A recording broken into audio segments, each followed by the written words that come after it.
We're excited to announce that our very own podcasting platform, Zencastr, has become a new sponsor to the show. Check out the podcast's discount link in our show notes and stay tuned for why we love using Zen for the podcast. You're listening to the Archaeology Podcast Network. Hello out there in Archaeology Podcast land. This is Dr. Alan Garfinkel. I'm the president and founder of the California Rock Art Foundation. And what we do is we identify, evaluate, manage, and conserve rock art both in Alta California and in Baja California. We conduct field trips, we have trainings, exercise, we do research, and in every way possible, we try to preserve, protect, and coordinate treasures of Alta and Baja California rock art, of which there are many and diverse.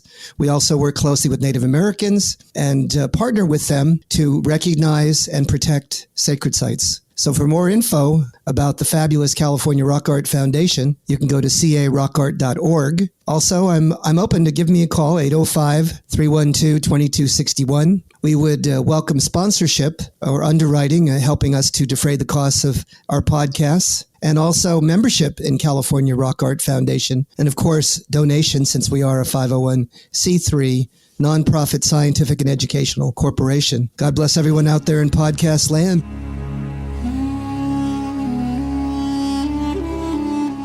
You're listening to the Rock Art Podcast. Join us every week for fascinating tales of rock art, adventure, and archaeology. Find our contact info in the show notes and send us your suggestions.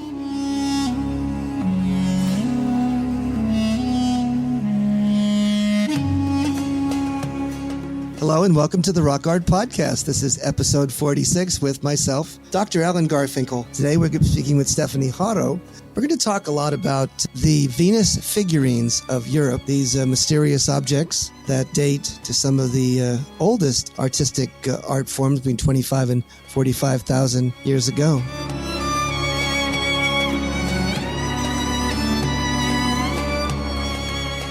Hello out there in archaeological podcast land. This is your host, Dr. Alan Garfinkel, and we're blessed and pleased to have Stephanie Haro. Hi. You've got a bachelor's degree from UCSB, and one of the things you've studied, along with your interest in anthropology and archaeology, of course, is the classics. And I don't think we've had anybody on this show yet to talk about classical archaeology, European archaeology, and the archaeology in that part of the globe. And one of the more fascinating data sets is sort of the beginnings of artistic three-dimensional, they also call them plastic objects, statuettes, if you will. They're called the Venus Figurines, and they occur throughout Europe from about 45,000 to 20,000 years ago. And with that, here is Stephanie. Hi. Hi, it's good to talk to you. It's a pleasure to talk to you. I'm honored and blessed to have you on our show, and I think we'll have a chance to, in the next hour, do a few things. Well, give me a little snapshot bio of how you ever got involved with anthropology, archaeology, the study of art, and in turn, just your interest. Where did it come from, and how did it develop? Well, I did start in native indigenous archaeology in California, but I did transition over to the classics. I really love the Roman culture, but more specifically, I love Roman religion and sort of how that transforms. And that led me to the Venus figurines because they are always classified as religious, which, we can't argue whether we can, but, it's not a for sure thing. And I just think that's so fascinating being able to do that. So I've kind of just made my focus classics. And it's been really interesting being able to see the connections between what you find in Europe and what is discovered not only in America, but in South America and even parts of Africa and other cultures, how it all kind of interconnects. And where have your travels taken you, and what sort of academic trajectory have you had? So I have done a couple of sites, native sites in California and Cathy's Valley that did deal with osteology.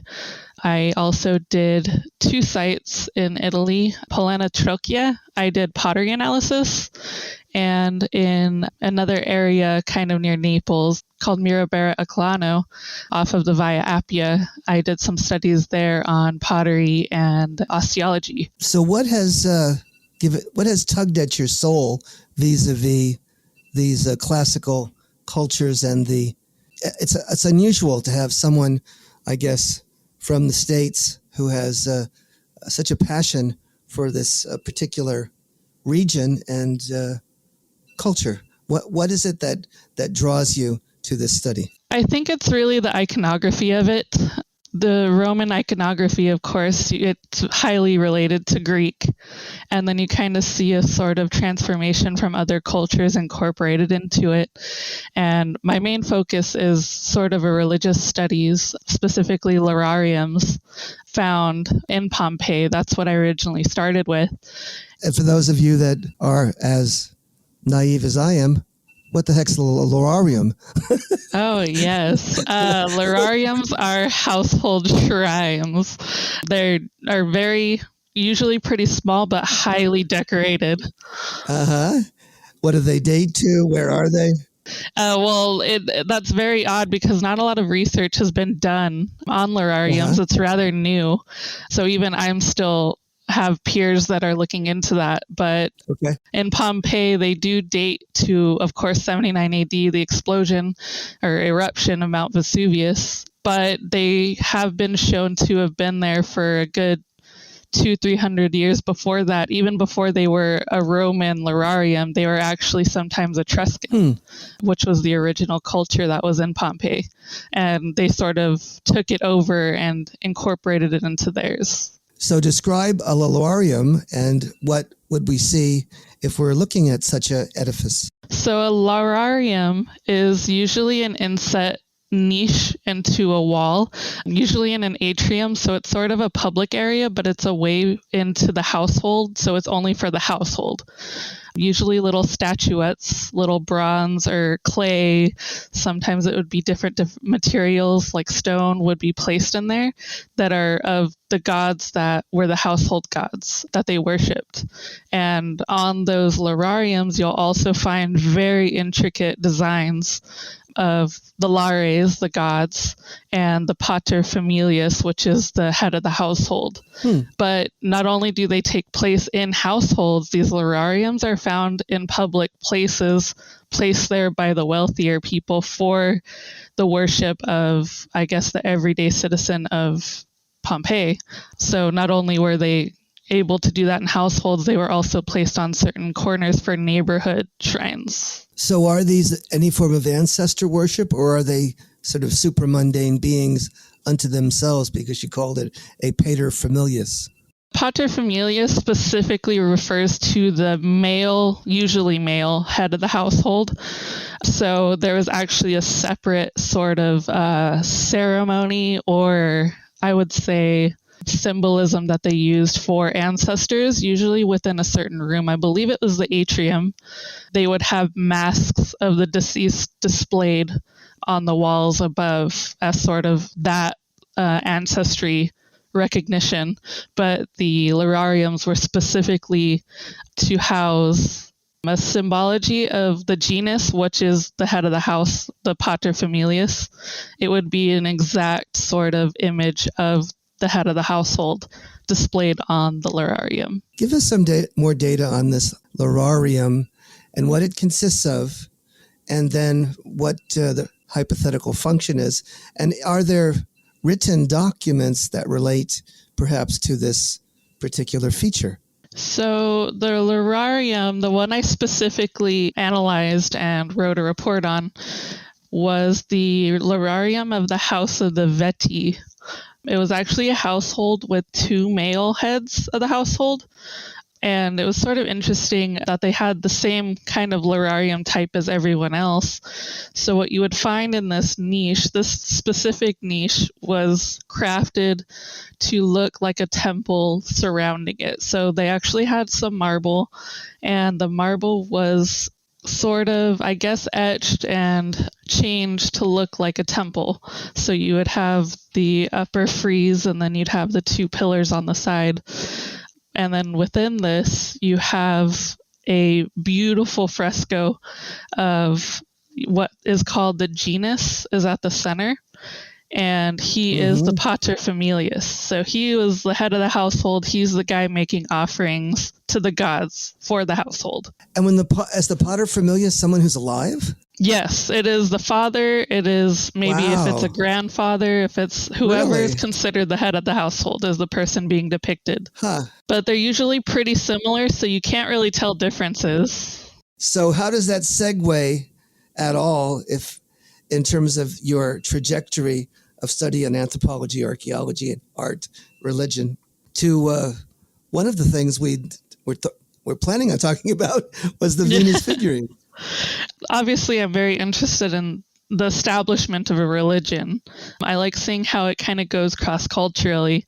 And what we have very little of is of prehistoric religion, obviously for very obvious reasons that we don't have any sort of written record or history that we have writing systems from that era, so it's kind of hard to decide what was religious and what may have just been a cultural thing. Right. So I found that very interesting. So that drew your attention to this collection of figurines. How many are there in the world? I believe found. There's been varying numbers, which is really odd because I found some reports that say 80. There's reports that number them at 200. Yeah. I've looked through several images of what they consider Venus figurines, and some of them, even to me, don't look like they fit the iconography of what would be a Venus figurine. So it's very kind of sporadic.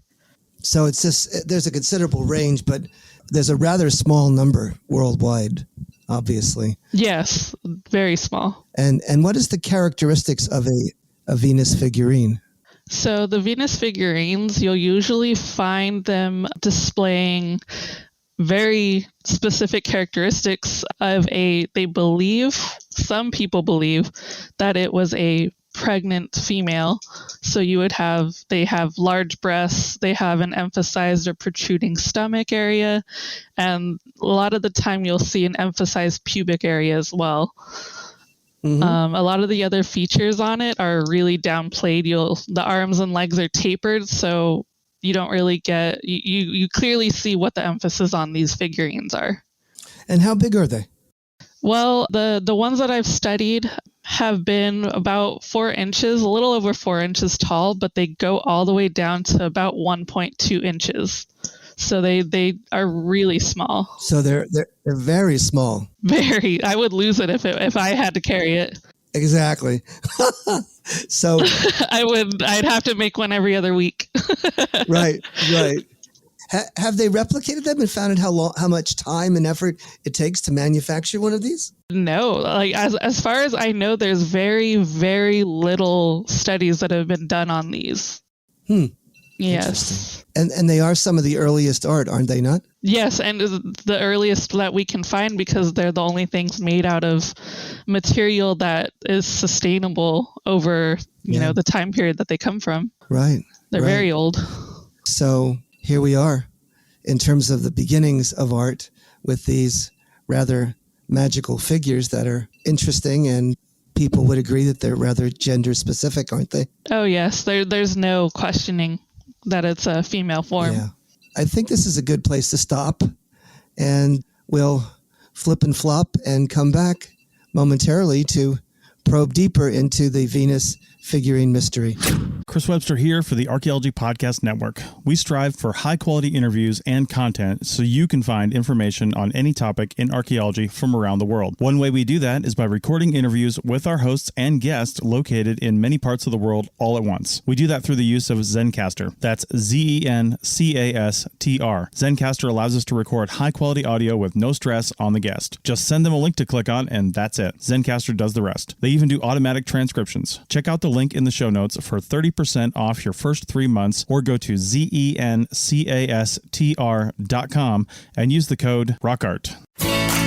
Looking to expand your knowledge of X-rays and imaging in the archaeology field? Then check out An Introduction to Paleoradiography, a short online course offering professional training for archaeologists and affiliated disciplines. Created by archaeologist, radiographer, and lecturer James Elliott, the content of this course is based upon his research and teaching experience in higher education. It is approved by the Chartered Institute for Archaeologists as 4 hours of training. That's in the UK, for those of you that don't know. So don't miss out on this exciting opportunity for professional and personal development. For more information on pricing and course structure, visit paleoimaging.com. That's PALEO imaging.com, and look for the link in the show notes to this episode.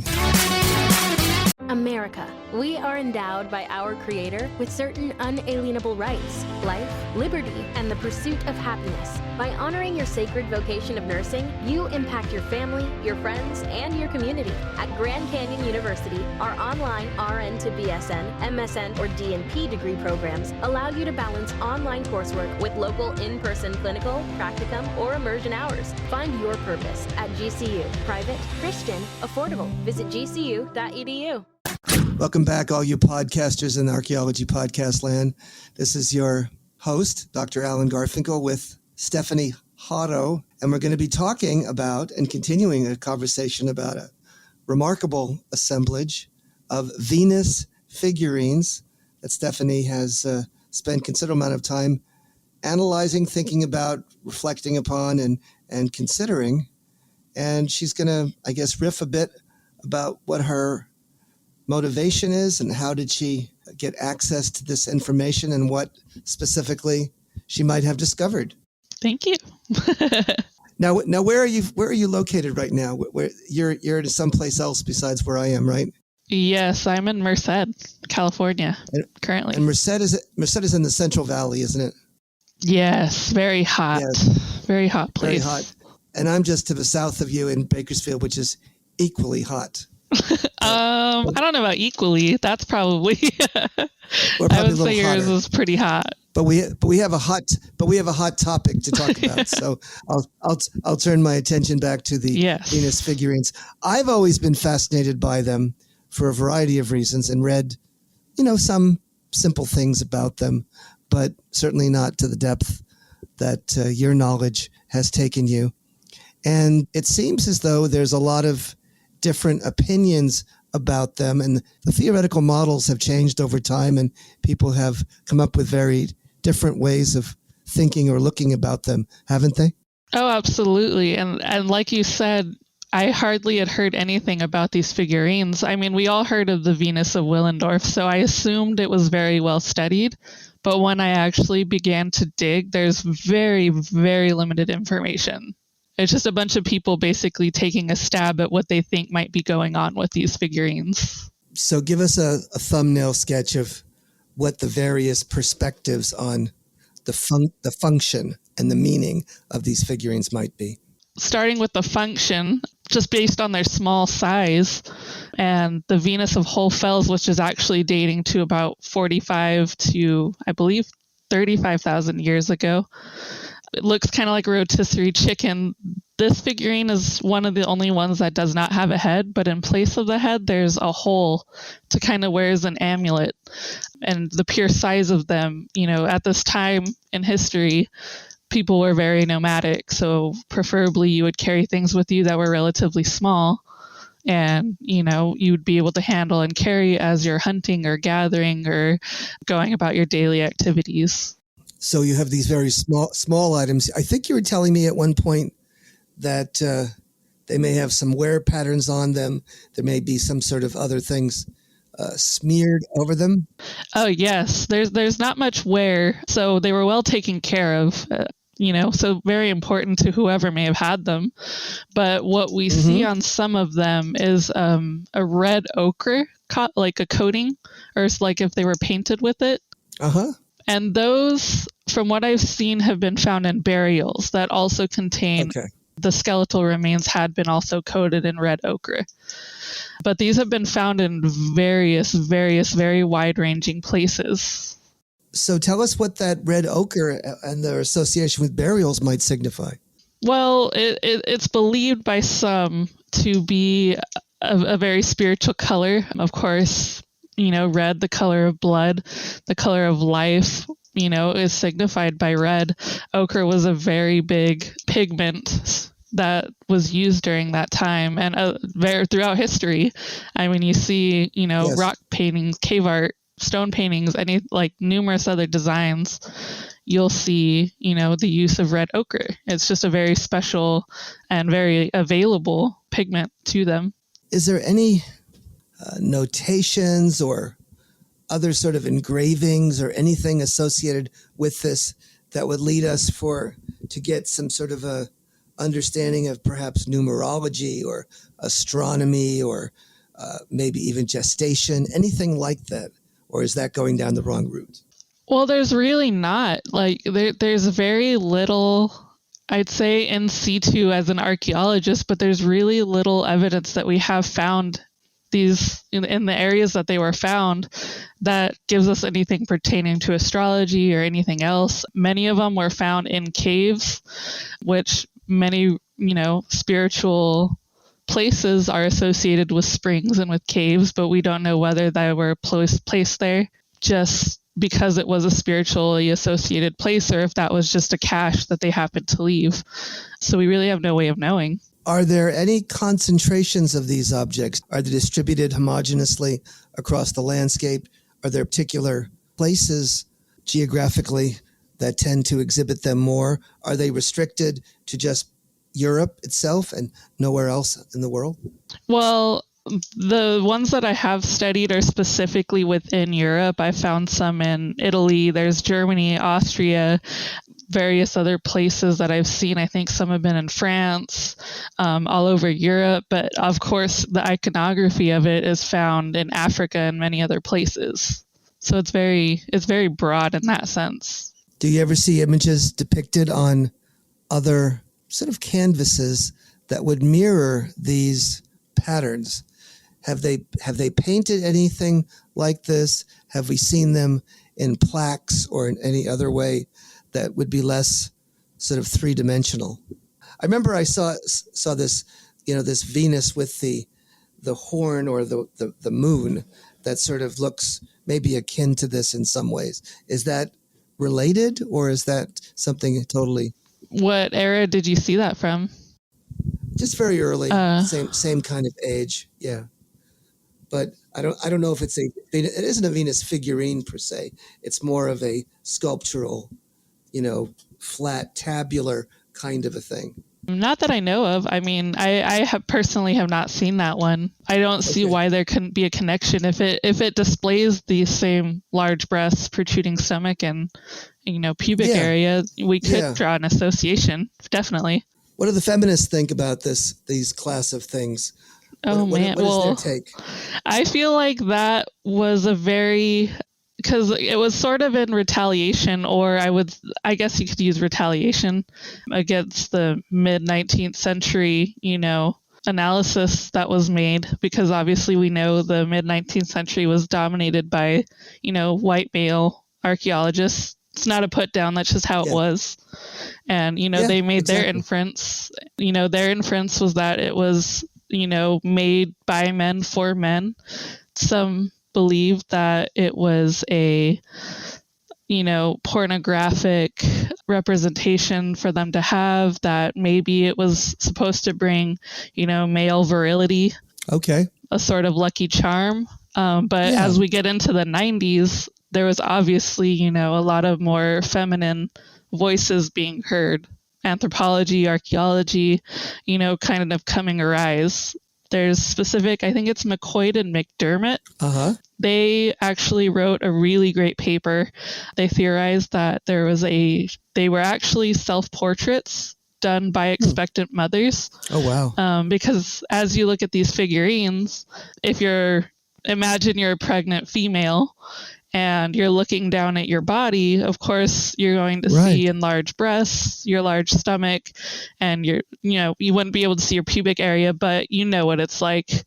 And that's highly associated with pregnancy. And the arms and legs are tapered because that's your visual as you look down. Again, they don't know if it was just a religious thing or if it was sort of a lucky charm or just to bring health to a pregnancy or fertility. It's something they kind of theorize about. But it is rather remarkable in terms of taking that particular perspective. It's almost like doing a piece of landscape archaeology, isn't it? Isn't it? Absolutely, yeah. Sort of thinking about the perspective and the orientation and sort of how one cognitively processes such an object. Yes, and definitely perspective, the whole perspective shift. Yeah, I like that. I like it a lot. I have referenced a paper in one of my pieces of research that is interesting and sort of analogous in some ways. They were trying to figure out the function and meaning of some of these statuettes, and I think there was even a Venus figurine in there. And what they did was, talk about creativity, they found some professional, not artists, but people who are actors and actresses, and had them form the same postures that are depicted in these particular figurines or statuettes. And they asked them to close their eyes and feel and sense what they would cognitively and emotionally sense from taking those particular postures and gestures. Oh, wow. Amazing, huh? Yeah.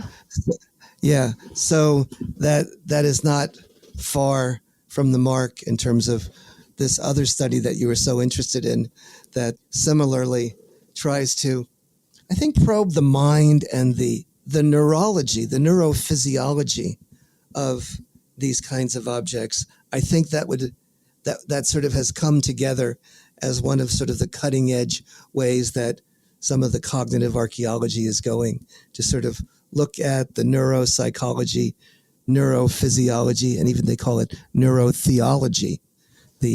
How does the religious thought or, the supra-mundane or aesthetics that we have relate back to what we're feeling and seeing?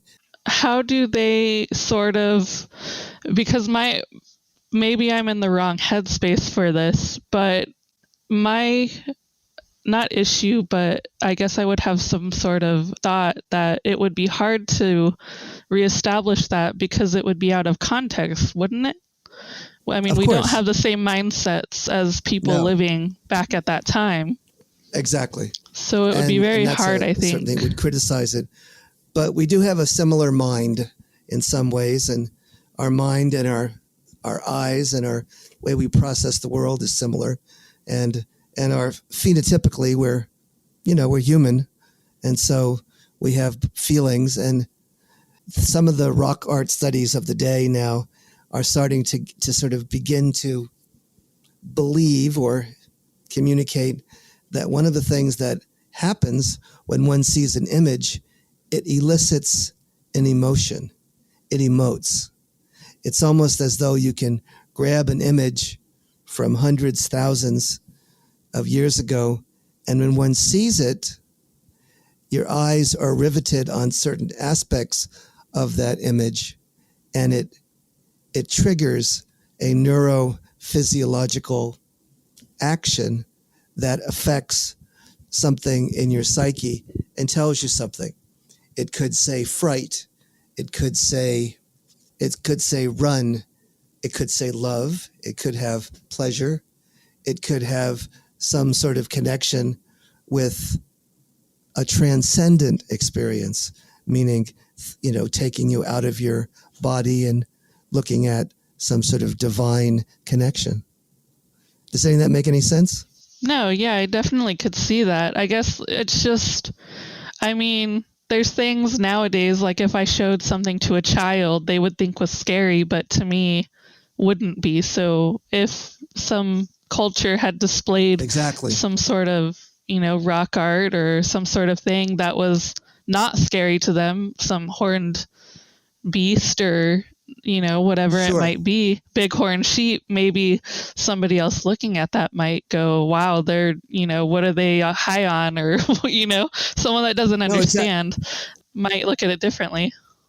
And a critical element is that all of this, when we pull it out of context and we don't understand the cultural, social, religious context of an object, it becomes rather impossible to really understand what was in the mind of the artisan.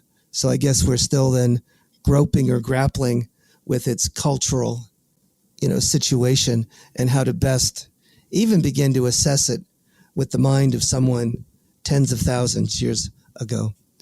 And I think with that, we're going to have to cut this one off and then move to the final section of our hour-long interplay, the journey into the Venus figurine mystery. See you on the flip-flop, gang.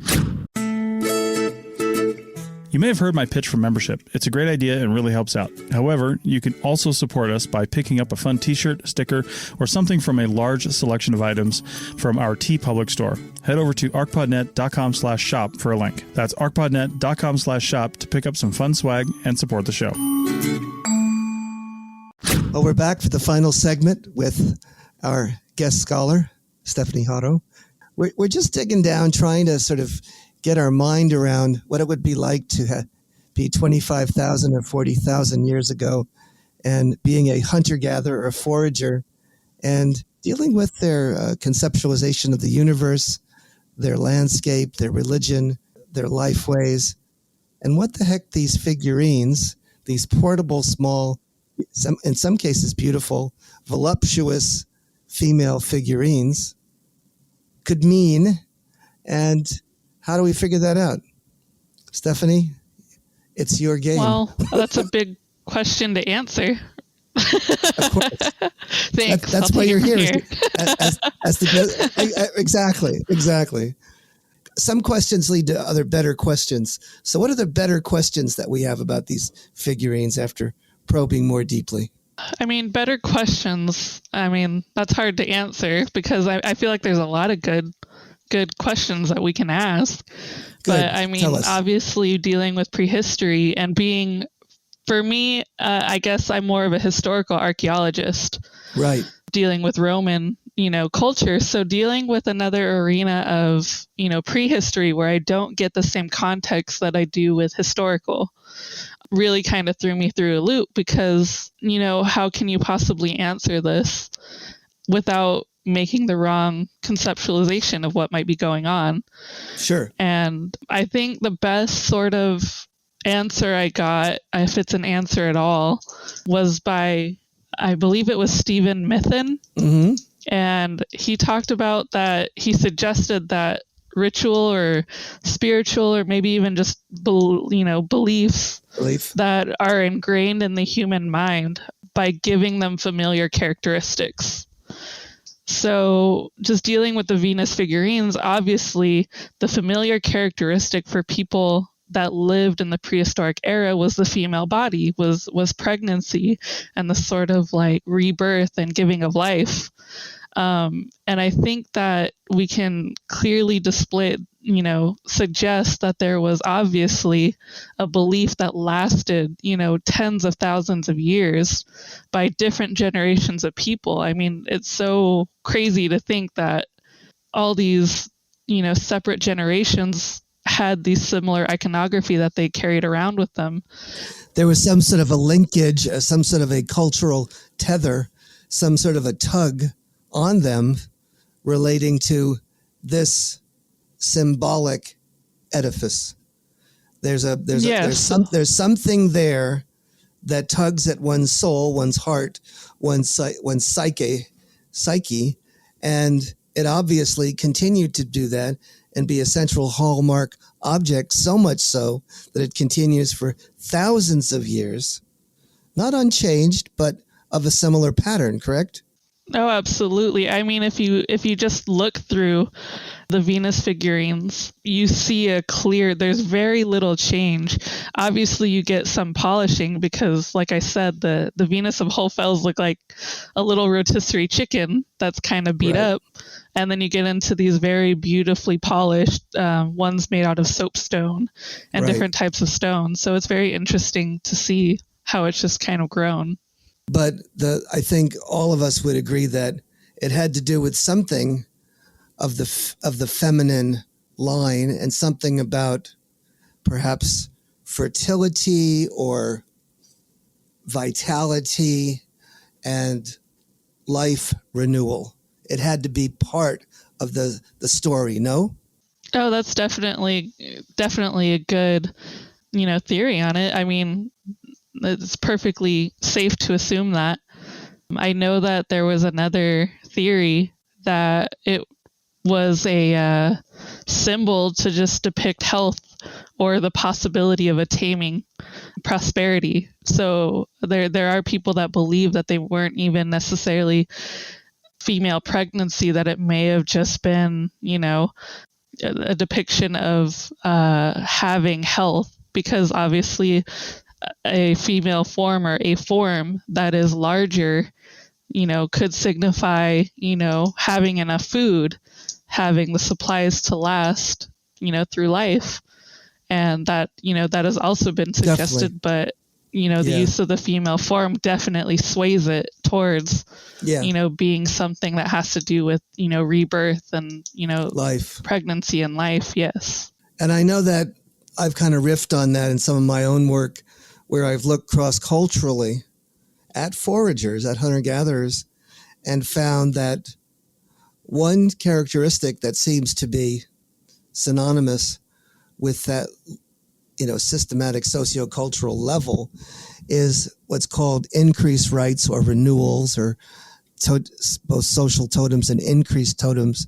And they would create objects that meant something to them, and that these would in turn be revered or cherished or sacrificed, or just part and parcel of a ceremony, a ritual that was intended to instill fecundity, fertility to an animal or to the group as a whole, in terms of its ability to grow and reproduce and be vital, or have the necessary environmental correlates of rain and sun in the right proportions, so that they could have plants and animals, and that they would be healthy enough to sustain their population and continue to exist. Oh, that's really interesting. Yeah, so that's something that has always been of interest to me. I know we're going a little far afield, but in my own research in the Koso rock art, one of the things I tended to see was, we talk about hunting magic, but rather than hunting magic, it doesn't seem to me to be necessarily about death, but more about life, vitality, numbers, reproduction, joy, and how would you put it? And energetic. You don't see the animals depicted as they are no, dead. Definitely. I mean, if putting yourself in the place of somebody in that time period, would you want to surround yourself with, death and, No. things that may not signify, longevity or health or, hope, I guess? I mean, it's understandable that they would, And prefer then, to visualize that. And they talk about sympathetic or homeopathic magic. And so you visualize, and you and I have talked about this in the religious side, you almost visualize or magnify the thing that you say or see. So as one speaks it or sees it or senses it or makes a picture or a sculpture of it, you are manifesting that phenomenon, almost psychically, supernaturally, visually. You understand what I'm saying? Mm-hmm. Sort of the name it and claim it. Yeah, the name it and claim it thing. In a sense. But it goes a lot further than that, and is deeply embedded in sort of the consciousness of humankind, isn't it? Oh, yeah, absolutely. So tell me about it. I mean, prayers. Yeah, what's that all? What is prayer about? Why would someone pray? People pray to bring, hope and joy and alleviate struggle and hardship. I mean, usually that's, what I associate with prayer. It could just be praise towards God, but, let's be honest, when a lot of people pray, it's probably, for help or for prosperity or to ask for something. And as we've said before, there's no atheists in the foxholes. Right. So when you're facing death, you tend to sort of all of a sudden want to pray. Yep, absolutely. And what's very fascinating about the gestures and the particular elements of rock art and statuary that we're talking about, sometimes they seem to have an enveloping way, a way of sort of almost capturing or mothering someone with their arms, or their arms are arrayed, suspended upwards towards the sky. They call it the adherent posture. And when people have studied that or, considered that in great depth, this goes on cross-culturally throughout history, that these postures or gestures seem to be coming through again and again and again in a variety of ways, but also in a lot of patterns that seem to me to be replicated worldwide. And there seems to be something about when you place your hands in either a enveloped way to try to hug someone or greet someone, or if you place your hands upwards towards the heavens, we're communicating, aren't we? Oh, absolutely. And like you said, to see it in so many cultures.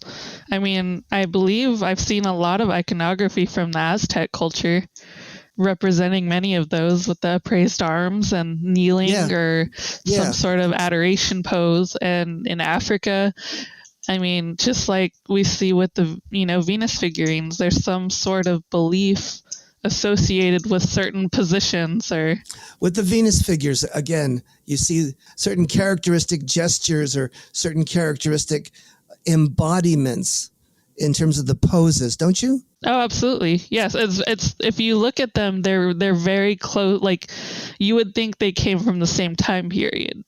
It's very interesting to see. No, they absolutely don't. So perhaps one of the key characteristics of these objects is the gestural, the sort of that aesthetic that seems to be across numerous cultures and tremendous time spans, yet is a characteristic pattern of this cognitive package. Am I correct? Mm-hmm. Yes, absolutely.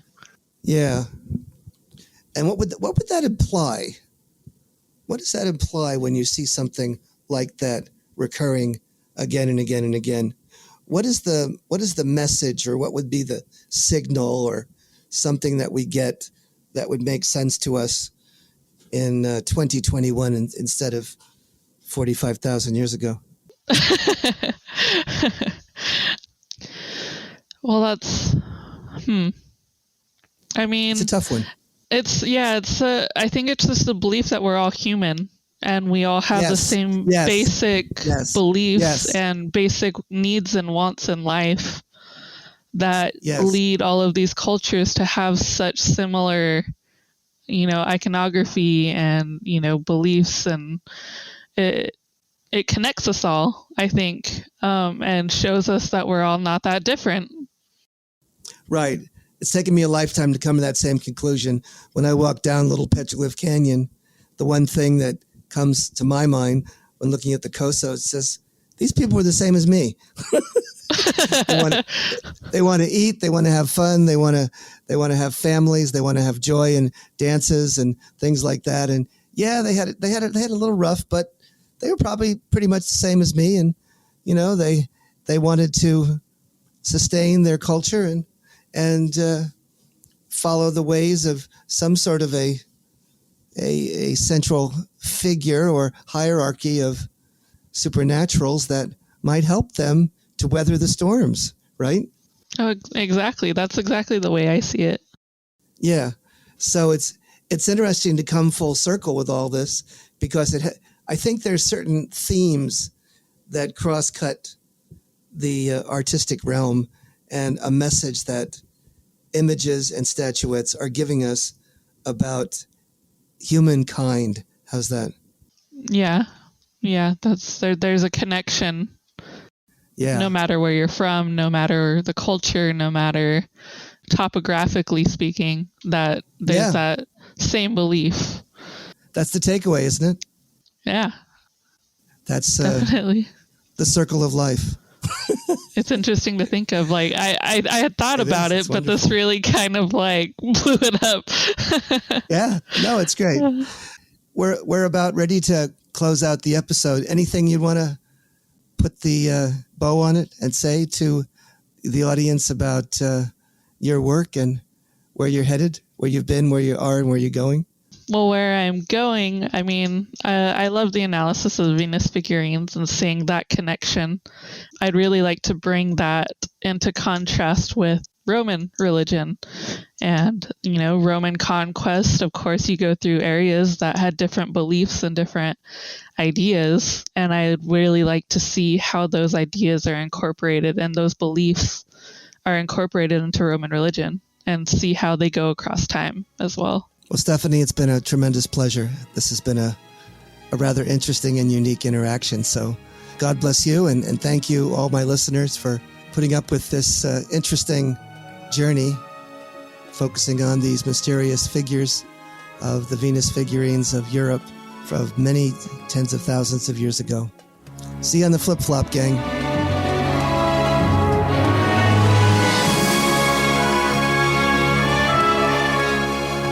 Thanks for listening to the Rock Art Podcast with Dr. Alan Garfinkel and Chris Webster. Find show notes and contact information at www.archpodnet.com/rockart.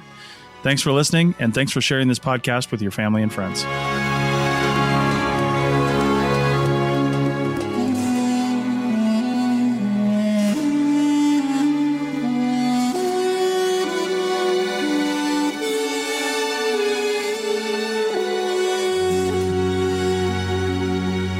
This episode was produced by Chris Webster from his RV Traveling America, Tristan Boyle in Scotland, and the Archaeology Podcast Network, and was edited by Chris Webster. This has been a presentation of the Archaeology Podcast Network. Visit us on the web for show notes and other podcasts at www.archpodnet.com. Contact us at chris@archaeologypodcastnetwork.com. Thanks again for listening to this episode and for supporting the Archaeology Podcast Network. If you want these shows to keep going, consider becoming a member for just $7.99 US a month.